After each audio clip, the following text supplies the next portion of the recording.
Alms? Anything to give? Alms? Look on us.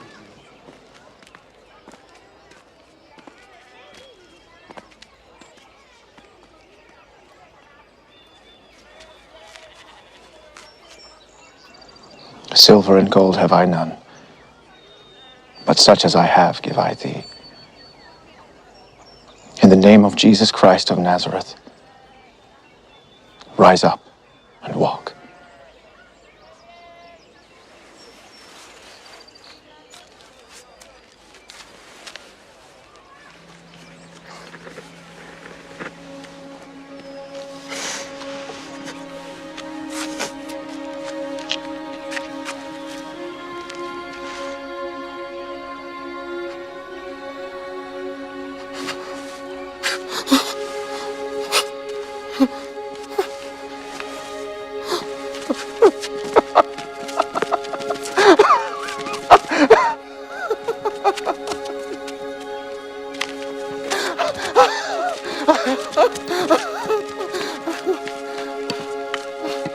Ope dengar si bahas bahan perpulungan jabu-jabun ta sendah. Mari lebih si pesikap pusuhta ras kita artoto. Artoto kita. Bapa si tandai kami kam ibas Yesus Kristus Tuhan kami. Kam kap lau kegeluhan. Ija kerina jelma si minum lau ibas kamnari. Lanai ia banci muas. Bapa, kami lare bias-bias guna minem lau sirehna ibas kamnari. Ibas kami membahas bahan perpulungan jabu-jabu enda.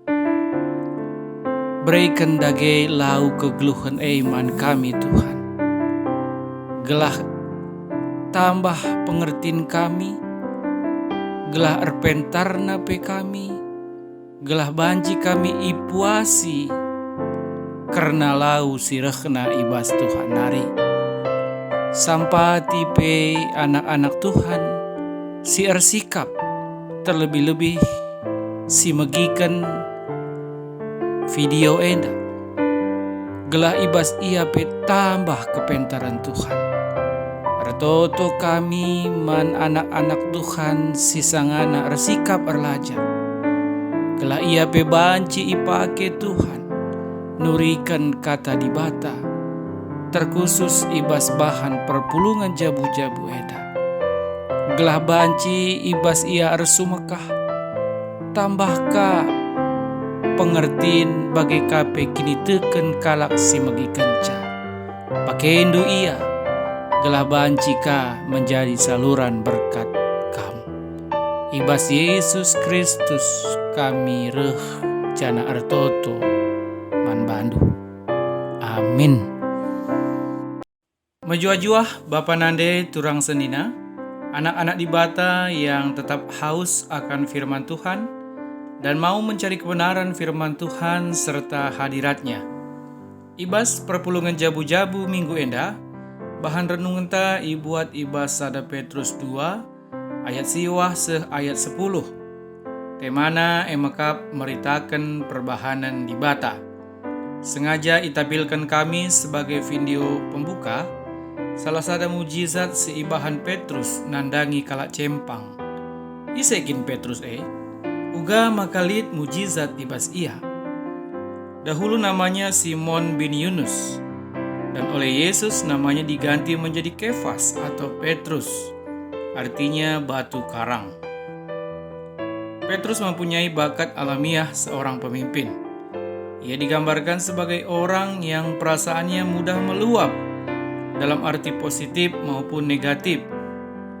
Orangnya spontan, reaksinya cepat, kadang-kadang tanpa pikir panjang, dan mungkin cepat naik darah.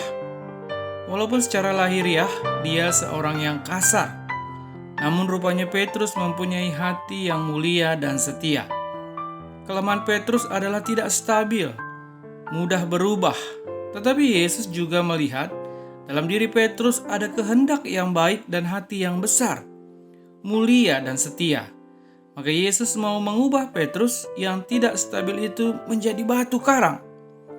Karena itu ketika pertama kali berjumpa dengan Petrus, Yesus mengubah namanya dari Simon menjadi Kefas, artinya Petrus, batu karang. Yesus sebelumnya sudah melihat jauh ke depan. Di atas batu karang ini, aku akan mendirikan gerejaku. Waktu Pentakosta, khotbah Petrus yang disampaikan atas dorongan Roh Kudus menyebabkan sekitar 3.000 orang bertobat dan memberi diri dibaptis. Itu tertulis dalam Kisah Para Rasul 2. Petrus juga melakukan mujizat, yakni penyembuhan seorang pengemis yang lumpuh di Gerbang Indah. Kisah Para Rasul 3 ayat 2-7. Perkataan Petrus menunjukkan bahwa kuasa penyembuhan itu ada padanya. Karena itu adalah bagian dari janji Yesus. Bisa dilihat dalam Kisah Para Rasul 1 ayat 8. Mereka akan menerima kuasa Roh Kudus yang sama yang telah bekerja di dalam diri Yesus. Maka mereka juga akan dapat melakukan penyembuhan-penyembuhan seperti yang dilakukan Yesus, bahkan lebih besar lagi. Roh Kudus juga menyadarkan Petrus dan para murid bahwa Yesus itu sungguh-sungguh Tuhan. Karena tak seorang pun dapat berkata bahwa Yesus adalah Tuhan jika tidak di dalam Roh Kudus. Kehadiran Roh Kudus akan meyakinkan mereka siapa Yesus itu, dan karenanya mereka dapat memberikan kesaksian tentang Dia dengan penuh keyakinan. Kamu akan menerima kuasa kalau Roh Kudus turun ke atas kamu, dan kamu akan menjadi saksiku. Ada dalam Kisah Para Rasul 1 ayat 8, Kisah Para Rasul 5 ayat 32. Petrus dan para murid bergaul erat mesra dengan Roh Kudus yang membimbing mereka dan menjadikan mereka murid-murid Yesus yang sejati. Hidupnya meyakinkan, pergaulannya dengan Tuhan nyata sekali. Kasih persaudaraannya sangat besar, pewartaannya sungguh efektif, penuh tanda kuasa, dan dengan demikian membawa banyak orang kepada pertobatan dan pengenalan Allah. Kita bengket ku bahan renungan ibas minggu endah. Eme sada Petrus 2 ayat siwah se-10. Simulai lebih ibas ayat siwah A. Endang ngerana tentang identitas baru. Semua perbuatan di ayat ini sebenarnya dahulu ditunjukkan pada umat Allah di Perjanjian Lama. Sama seperti umat Allah dahulu harus hidup berbeda dengan bangsa-bangsa kafir di sekeliling mereka. Demikian pula kita perlu menunjukkan keunikan identitas kita melalui gaya hidup yang berbeda dengan dunia. Kesamaan ini menyiratkan bahwa umat pilihan dari dahulu sampai sekarang adalah berdasarkan pilihan ilahi, bukan berdasarkan keturunan biologis maupun etnis. Itu ada tertulis di dalam kitab Roma 9 ayat 6-7. Pertama, bangsa yang terpilih. Secara hurufiah, sebutan ini berarti umat pilihan. Kata genos biasanya menyiratkan hubungan darah ataupun relasi biologis. Namun di teks ini kata genos diterapkan pada orang-orang Kristen karena kita semua telah dilahirkan kembali oleh Allah melalui firman-Nya yang kekal. Penambahan kata terpilih atau elekton membuat sebuah kesejajaran antara Kristus dan umatnya. Kristus adalah batu penjuru yang terpilih. Kita adalah umat yang terpilih.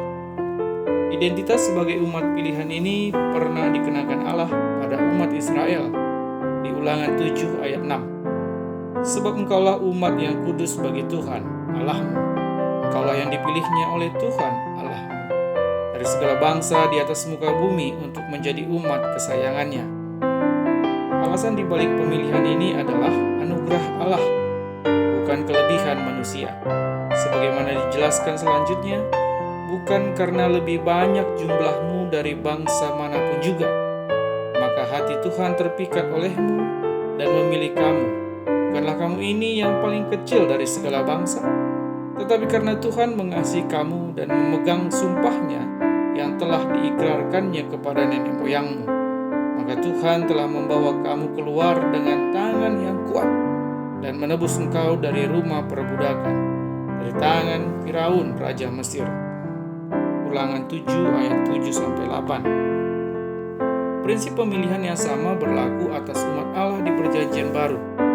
Kita dipilih berdasarkan rencana Allah yang bersumber dari kasih dan kedaulatannya.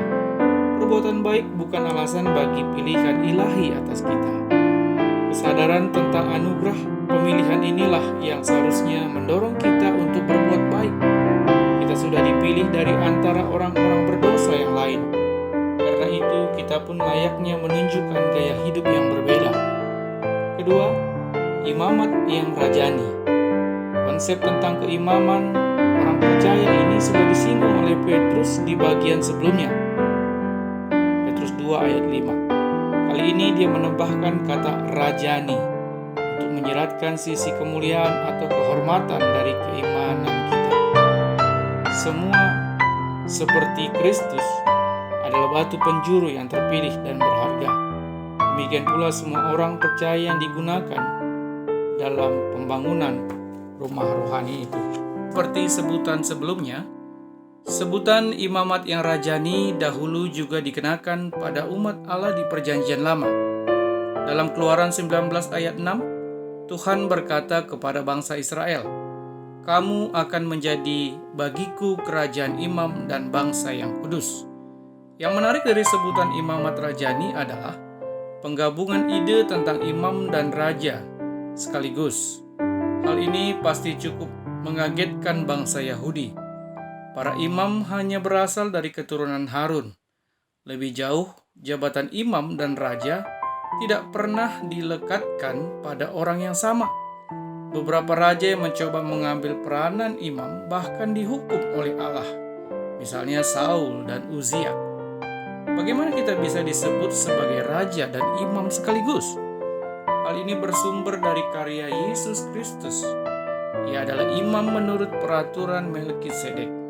Sama seperti Melkisedek memegang dua jabatan tersebut secara sekaligus. Demikian Kristus, demikianlah kita. Ketiga, bangsa yang kudus. Pemunculan imamat rajani dan bangsa yang kudus di ayat ini sangat mirip dengan Keluaran 19 ayat 6. Ide tentang kekudusan di sini pasti merujuk pada pemisahan dan pengkhususan, dipisahkan dari bangsa-bangsa lain dan dikhususkan untuk Allah. Istilah Latin sacrum. Pada gilirannya, pemisahan dan pengkhususan ini harus diwujudkan melalui kekudusan secara moral. Karena yang memanggil kita adalah Allah yang kudus, maka kita harus menjadi umat yang kudus bagi Dia. Perintah ini sangat penting karena penerima surat ini berada di tengah-tengah bangsa kafir yang memfitnah dan menganiaya mereka. Mereka tidak boleh membuka celah untuk diserang dan dijatuhkan. Keempat, umat kepunyaan Allah. Sebutan ini pun berakar dari Perjanjian Lama. Umat Allah disebut sebagai umat yang telah kubentuk bagiku. Di tempat lain, ungkapan Laus Precious yang spesial juga dikenakan pada umat Israel. Inti dari akar kata precious adalah memperoleh. Dengan kata lain, Allah melakukan sesuatu sehingga kita bisa menjadi miliknya. Bagaimana kita bisa menjadi umat kepunyaan Allah? Titus 2 ayat 14 menjelaskan bahwa semua ini karena karya Yesus Kristus yang telah menyerahkan dirinya bagi kita untuk membebaskan kita dari segala kejahatan dan untuk mengkuduskan bagi dirinya suatu umat kepunyaannya sendiri yang rajin berbuat baik. Gereja adalah kawanan domba Allah yang diperoleh dengan darahnya sendiri. Tapi semua versi Inggris dengan tepat menerjemahkan darahnya sendiri. Efesus 1 ayat 14 juga menegaskan bahwa penebusan yang menjadikan kita milik Allah. Ayat Siwah B 10 endah tentang peranan di dalam identitas yang baru. Identitas atau status yang baru di dalam Kristus tidak hanya sekadar penambahan sebutan bagi orang Kristen. Semua itu bukan gelar-gelar kosong yang tanpa makna. Semua itu juga bukan untuk kebanggaan kita belaka. Tujuan dari pemberian identitas yang baru berpusat pada Allah atau teosentris. Sesuai dengan identitas yang baru di dalam Kristus, kita harus memberitakan perbuatan-perbuatan Allah yang besar. Bagi tema perpulungan Jabu-Jabu Unta Minggu Enda, kata memberitakan dalam Perjanjian Baru hanya muncul 2 kali. Pemunculan yang lain berkaitan dengan aktivitas para murid yang memberitakan Injil Yesus Kristus ke seluruh dunia.